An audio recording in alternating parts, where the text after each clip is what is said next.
ఓం నమః శివాయ. ఓం నమో నారాయణాయ. కర్మ నివారణ, నరదృష్టి నివారణ, సంచిత ప్రారబ్ధ ఆగమిక కర్మ నివారణ, తులాభార కాల భైరవాయ నమో నమః. ఓం దిగంబరాయ విద్మహే గజవాహనాయ ధీమహి తన్నో కపాలకాల భైరవ ప్రచోదయాత్. ఓం ఇంద్రాణీ శక్తి దేవ్యై నమోస్తుతే. హరి ఓం. మా ఛానల్కి స్వాగతం.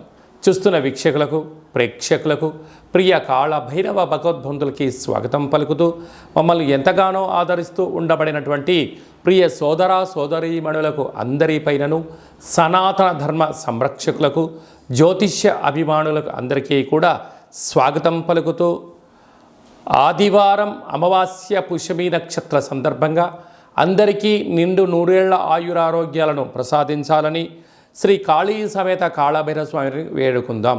అందులో ఈసారి ఆదివారం అమావాస్య పుష్యమి నక్షత్ర సందర్భంగా రవి పుష్యార్క యోగం అందరికీ కలగాలని, అందరికీ మనతో రాబోయేటువంటి భవిష్యత్తులో ఉండబడినటువంటి 7 తరాల వారికి అద్భుత ధన రాజకీయ యోగ సకల ఐశ్వర్యం ఆనందాన్ని ఆ బుధాదిత్య రాజయోగ కారణము, రవిపుషార్క యోగ కారణము, ఆదివారం అమావాస్య కారణం చేత అందరికీ ప్రసాదించాలని కోరుకుందాం. 1/8/2024 నుండి 15/8/2024 వరకు పుట్టినటువంటి వారందరికీ కూడా ముందస్తుగా జన్మదిన శుభాకాంక్షలు. గతంలో వివాహం చేసుకున్న వారికి వివాహ వార్షికోత్సవ శుభాకాంక్షలు. ద్వాదశ రాశుల్లో గ్రహ గమనాన్ని ఒకసారి వీక్షింపచేద్దాం. కర్కాటక రాశి వారికి ఒకవైపు అష్టమస్థాన శని, మరొక వైపు ఆదివారం అమావాస్య పుష్యమి నక్షత్ర సందర్భంగా ఆ పుష్యమి నక్షత్రం కర్కాటక రాశిలో ఉండడం, కర్కాటక రాశిలోని రవి సంచారం చేయడం వలన ఎలాంటి ఉపయోగాలు, భగవంతుడి ఆశీస్సులు ఎలా పొందాలో ఈ వీడియోలో సవివరంగా సంపూర్ణంగా తెలుసుకుందాం. కర్కాటక రాశిలో ఏ నక్షత్రాలు వస్తాయనగా పునర్వసు నక్షత్రంలో చివరి పాదం 4వ పాదము, పుష్యమి నక్షత్రంలోని 4 పాదాలు, ఆశ్లేష నక్షత్రంలోని 4 పాదాలు కలిపితే కర్కాటక రాశి. చాలామందికి పుట్టినటువంటి కాల సమయంలో డేటా ఆఫ్ బర్త్లో లేనటువంటి కారణం వలన పేరు యొక్క మొదటి అక్షరాన్ని అనుసరిస్తూ రాశిని తెలుసుకునే ప్రయత్నం చేద్దాం.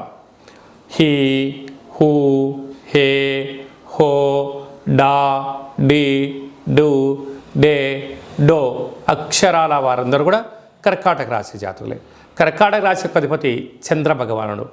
రాశిలోనే రవి సంచారం, రాశిలోనే పుష్యమి నక్షత్రం సంచారం చేయడం, ఒకవైపు అష్టమస్థాన శని భగవానుడు కుంభరాశిలో జలరాశిలో వక్రగమనంలో ఉండడం, ఈ ఆదివారం అమావాస్య పుష్యమి నక్షత్ర సందర్భంగా ఉండబడే వారందరూ కూడా మీరు వ్యవసాయ క్షేత్రాల్లో కానీ పొలాల్లో కానీ తెల్ల జిల్లెడి యొక్క వృక్షాలు చాలా కనపడుతూ ఉంటాయి.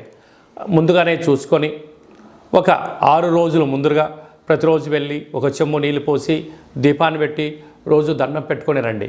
ఆ ఆదివారం అమావాస్య రోజున పై కొమ్మలను తీసేసి భూమిలోంచి పెకలిస్తే వచ్చే స్వామివారే శ్వేతార్కవర సిద్ధి మహాగణపతి స్వామివారు.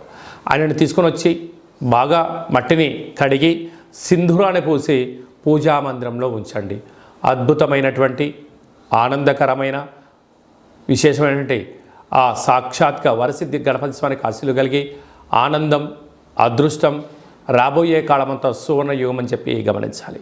అలాగనే ఈ కాళ అమావాస్య, ఈ కాళాష్టమి సందర్భంగా ఇంట్లో ఒక కాళభైరవ స్వామి యొక్క దీపము, కాళభైరవ స్వామికి సౌభాగ్య ముడుపు, కాళభైరవ హోమం చేసుకోగలిగితే అదృష్టం మీ సొంతమవుతుంది.